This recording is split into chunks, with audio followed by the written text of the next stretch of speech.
Қайырлы күн. Бүгін мен сіздермен бейімделу кезеңінде 5-ші сынып оқушыларының мазасыздығын анықтау әдістемесін түсіндіріп өтемін. Авторы Оксана Хмельницкая. Сауалнаманың мақсаты оқушының жалпы мазасыздық деңгейін, мектептегі, әлеуметтік ортадағы өз-өзіне сенімділігі мен эмоционалдық жай-күйін анықтауға бағытталған. Хмельницкая сауалнамасы мазасыздықтың деңгейін көрсетеді. Төмен деңгей – бала өзін қауіпсіз сезінеді, эмоциялық тұрақты. Орташа деңгей – жағдайға байланысты мазасыздану байқалады. Жоғарғы деңгей – тұрақты, уайым, қорқыныш, ішкі кернеу бар. Сауалнама қалай жүргізіледі? Сауалнамада 15 тұжырым, яғни сұрақтар беріледі. Оқушы әр тұжырыммен келісу, келіспеу арқылы жауап береді. Яғни иә немесе жоқ жауаптарын таңдау арқылы.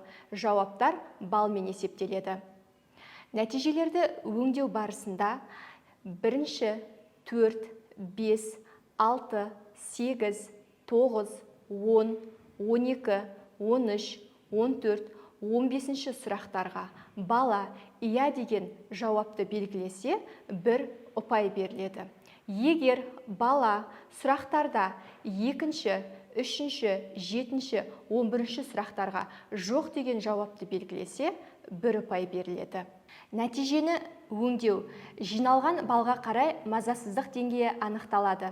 Егер оқушы 1-ден 4 ұпай аралығында жинаса, төмен деңгей. Оқушы өзін сенімді сезінеді. Эмоционалдық жағдайы тұрақты. Уайым мен ішкі кернеу айқын байқалмайды.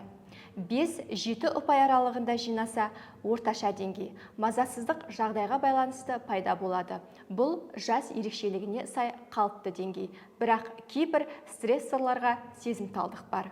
Егер оқушы 8-10 ұпай аралығында жинаса, жоғарылаған деңгей. Оқушыда уайымшылдық, ішкі алаңдаушылық байқалады.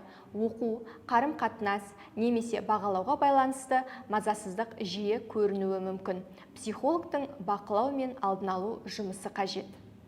11-15 ұпай аралығында жинаса, жоғарғы деңгей. Тұрақты мазасыздық, эмоционалдық кернеу, қорқыныш сезімдері айқын. Оқушымен коррекциялық және психологиялық қолдау жұмыстарын жүргізу ұсынылады. Егер бейнеролик ұнаса, лайк басып, тіркелу батырмасын басыңыздар.